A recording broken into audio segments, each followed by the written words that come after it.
Hi guys, Coco Pen here. Thanks for watching and welcome to my channel. I wanted to show you something pretty cool that I got a few weeks ago. This is an Esterbrook Estie that I bought at the SF Pen Show that is a prototype. It is fiber resin, also known as the brand name Crazy Fiber or Micarta. It is a prototype. There were 4 there when I went to the Esterbrook table, and they were different colors. One had already been sold, and there were some that were lighter in color, sort of tan and brown. I don't remember the other one, but this one caught my eye. It's got blues, greens, some yellows, some orangey reds, even a bit of lilac. They were all in the gold trim, and you could pick your nib. So after trying all the nib examples, I decided to get a Scribe Nib, which I don't have. The Scribe Nib is a special grind that Nibmeister Josh Lax, who is New York based, collaborated with Estie on. It's his version of an architect. My impression of architects is that they're very niche, sometimes scratchy. I wasn't really that interested in it because I actually like thick vertical lines and thin horizontal lines, more like a stub. But when I tried the example nib pen, it was very smooth and I really liked writing with it. So I added this to my collection. And interestingly, this is made out of fiber. So in other words, it's some type of a cloth. You can use cotton, linen, carbon fiber, and I guess polyester or nylon fabrics. And they stack it, they fold it, and they soak it with resin and compress it really hard so that all the air gets out. And then when it dries, it becomes hard and you can make pens out of it. A lot of knife makers used it before the pen makers. And you can buy Crazy Fiber blanks or Micarta or other brands, but Crazy Fiber is a brand name of some of the blanks that are made that look like this. So let's ink it up. I decided to ink it up with Birmingham Pen Company boiler steam. I got this a few months ago. It's 50 cc's and I think it was around $17. I think it has a little bit of sheen and it looks good with the colors in this pen.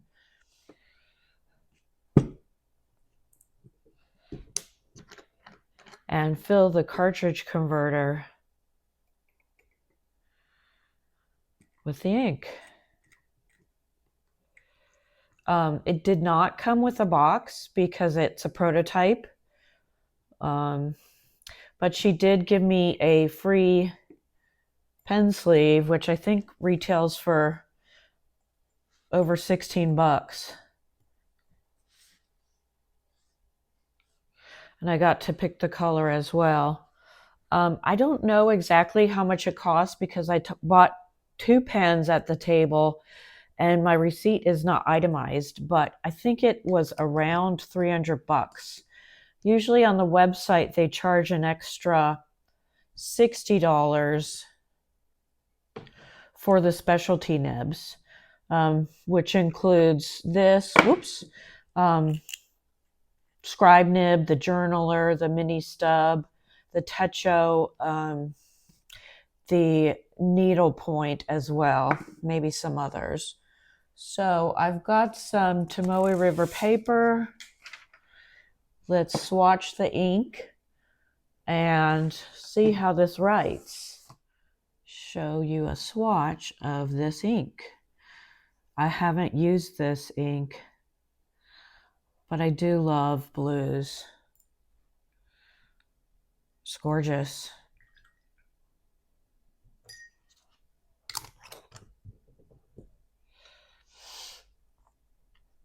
I like posting my pens when feasible, so I'll try this out.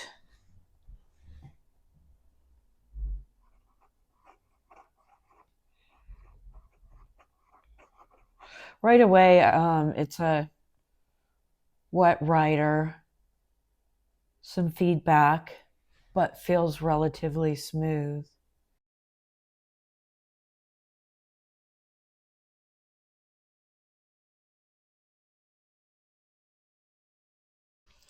So it's supposed to have thinner vertical lines and thicker horizontal lines, which apparently are angle dependent. So I usually write, I don't know, at about a 45-degree angle to the paper. Let's try doing it lower. Oh, there we go. That looks quite a bit thicker, but it's uncomfortable to write this way. And let's see, at a higher angle. Huh. This one? I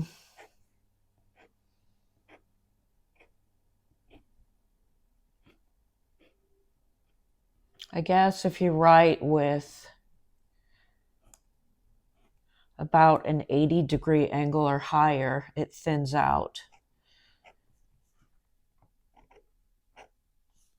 And it was made to have reverse writing as well. Well, that feels actually quite smooth. I looked at the nib with a loop, and I noticed that there was quite a bit of tipping material on the backside, which I guess is why it's great for reverse writing, because this feels more comfortable to do thin lines than to hold the pen like this to do thin lines.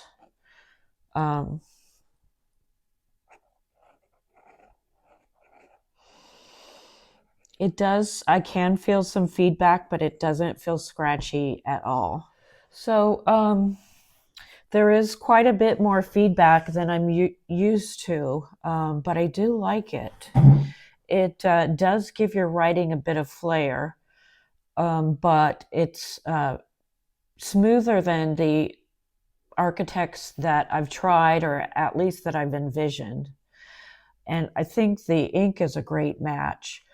In terms of the resin, it feels quite different. Like, for example, this is the acrylic resin, and it feels lighter. It feels more plasticky and slippery. This one feels quite a bit warmer and heavier. I quite like it. And it doesn't feel like ebonite either. This one is a different model, a Model J, which is an Esterbrook, but this is ebonite. And this one feels less hefty and not quite as warm.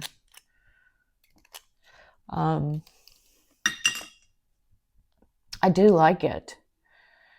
In terms of comparisons with other nibs from Esterbrook, so this is, I have a few specialty grinds. So this is the Scribe, which is sort of like an architect. Let's do this one is a journaler nib. And this is filled with a mix that I made. This is a Birmingham Pen Company mix that I did per their website, which is called Longbill Spearfish, and I quite like it. So I think I have around 4 cc's left of this.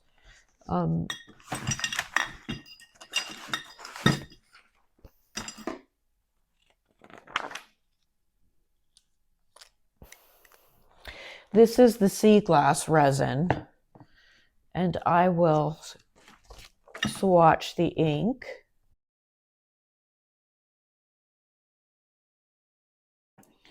So already this journaler writes quite a bit thinner. This one also was an extra $60. So the journaler nib is supposed to add some flair to your writing, and it's based off of a vintage Esterbrook nib, and Gina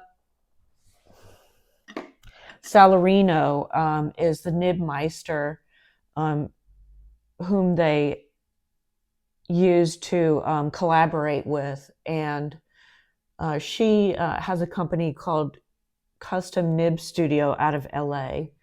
I've seen her at the pen show, and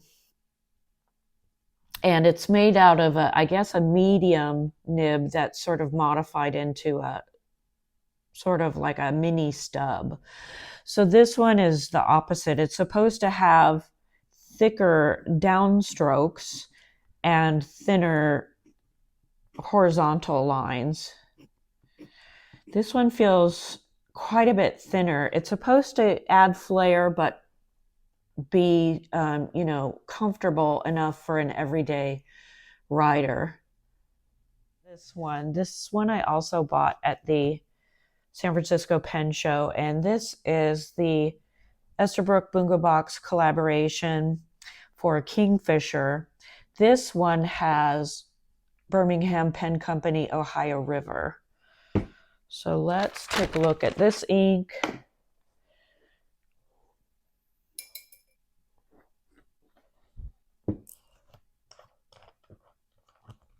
I like that Kingfisher so much.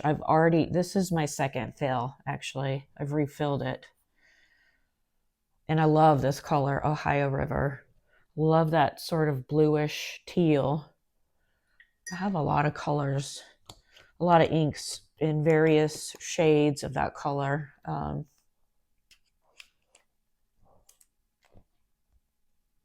So this is a medium nib. And right off the bat, quite a bit smoother.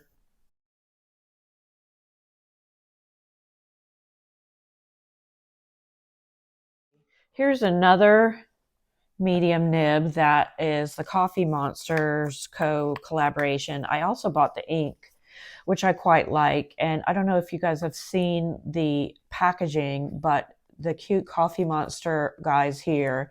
And this box, I had to save it. I usually throw the boxes away, but he's got a key here, and here's a keyhole. And their inks are lovely. They have, this one's called Forgotten Iced Coffee, and it's a perfect name. I love the frosted glass. So let's swatch this one, Forgotten Iced Coffee.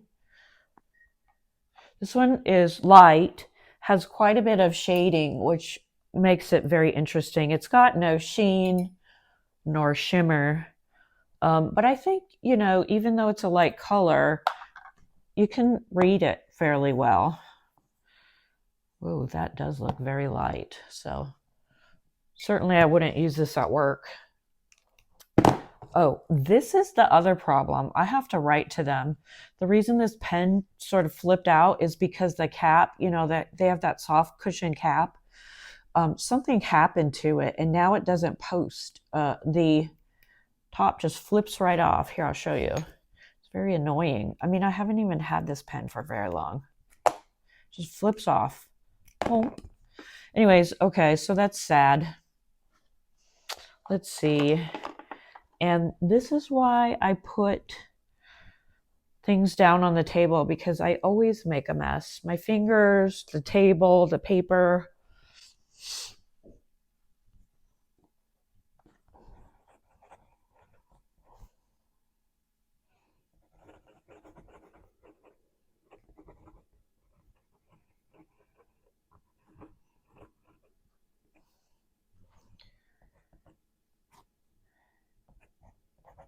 Medium nib.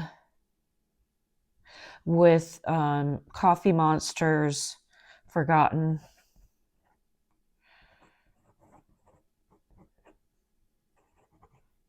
I love the name. It's perfect. I do make my own iced coffee to save money, even though I live near 3 coffee shops, like within a block away. Yeah, save money, make iced coffee, but I always forget it, and then it gets too diluted. So no line variation here. It's very pretty. I'll ask them for a new cap. I heard that Estie customer service is quite good. Okay, here is the Estie Botanical Garden, and this has a special grind as well. This has a mini stub. And the mini stub was developed with the help of Nibmeister JC, and it's supposed to be a smoother stub that's less crisp, a better writing experience, and less line variation than the usual stub, is my understanding. I quite like it. I filled it with a free sample that I got from Goulet Pens when I joined their mailing list or something. They gave me like 5 or 6 free inks.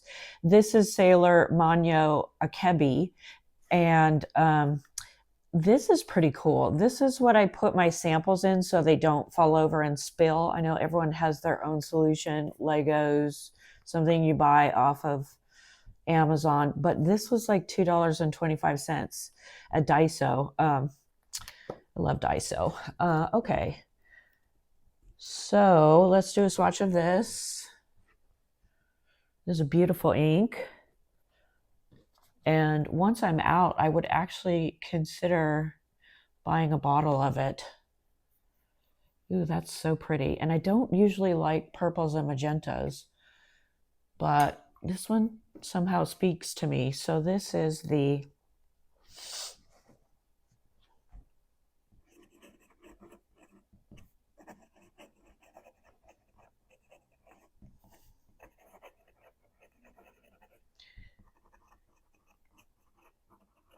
and this is also an extra $60, this nib.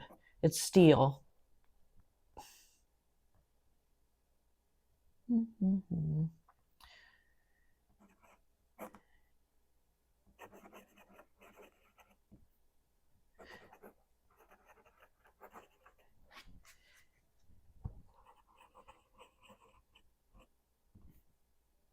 So mini stub, thick vertical lines, thin horizontal lines. But this one's quite a bit smoother than the usual.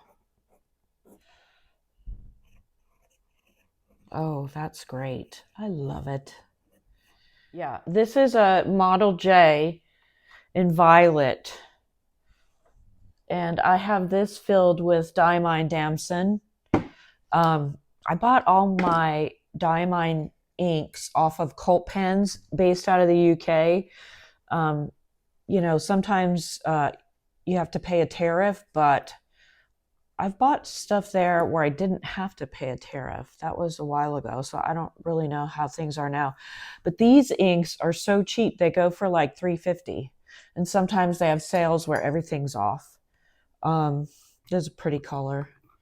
So this is a Model J medium. I quite like it. I think it's pretty. And it's ebonite. Again, I'm not a purple person, but I really love this color of the pen and the ink. I guess because it's sort of more muted. Yeah. It doesn't make me instantly think of the 5th grade.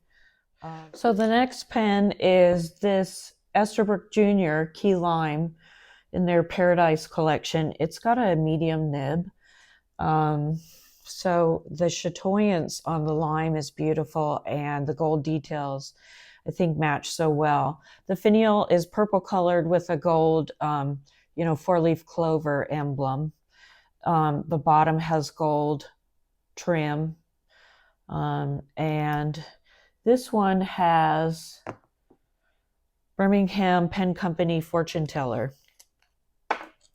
Another purple ink.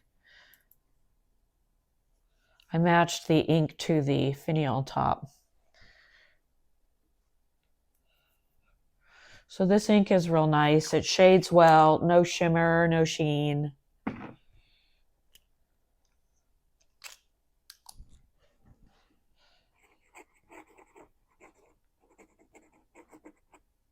You can probably hear this one. This one needs tuning. It's a bit scratchy when I hold it in certain positions.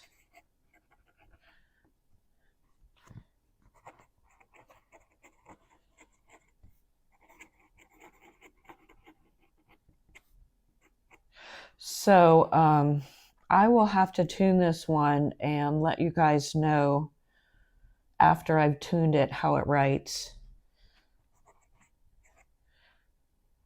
It's quite wet and otherwise a nice writer.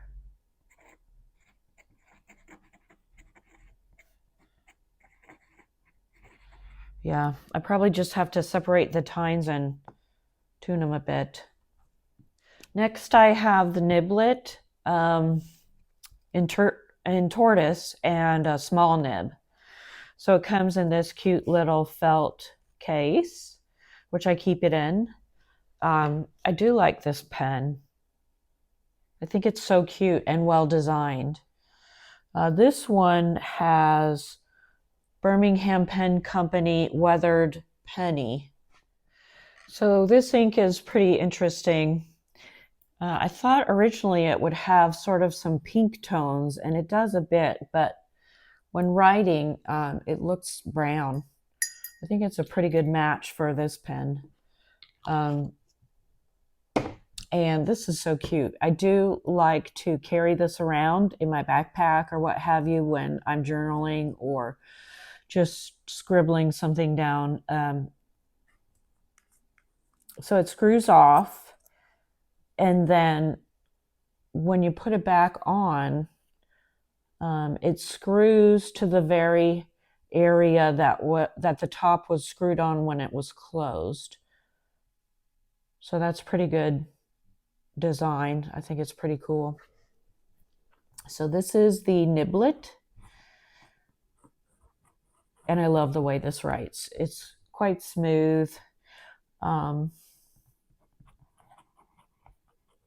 The only thing is, in terms of its line width, it looks very similar to the medium. No, maybe a tiny bit finer.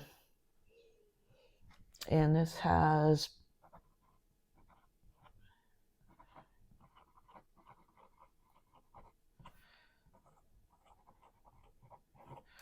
so those are all the Esterbrook nibs I have. I quite like their specialty grinds. And I love their resins. Of course, they're fabulous at marketing. So overall, I'm really happy with this pen, and I'll use it this week and let you guys know in my follow-up video how I like it. It's so pretty. This one's really special.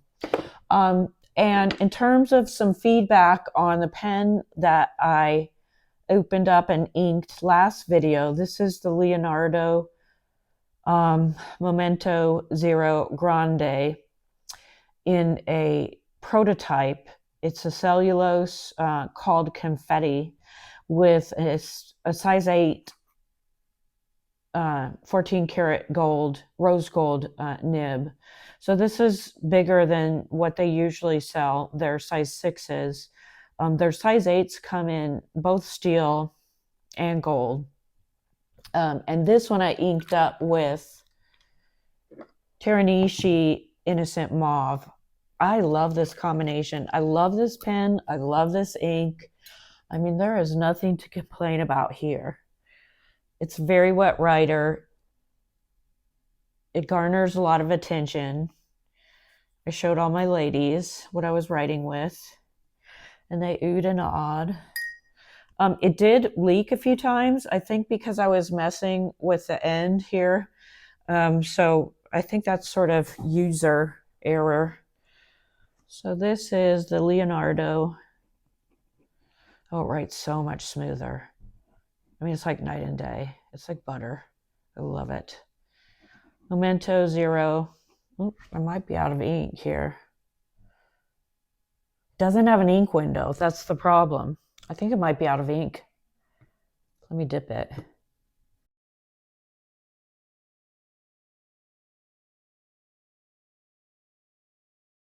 So bottom line, this pen was overpriced. And had I really thought about it, I probably would not spent the money that I spent on this pen, but I'm not giving it away. I mean, it is a wonderful writer. It feels great in the hand due to the cellulose. The cellulose feels warmer, less plasticky than the acrylic.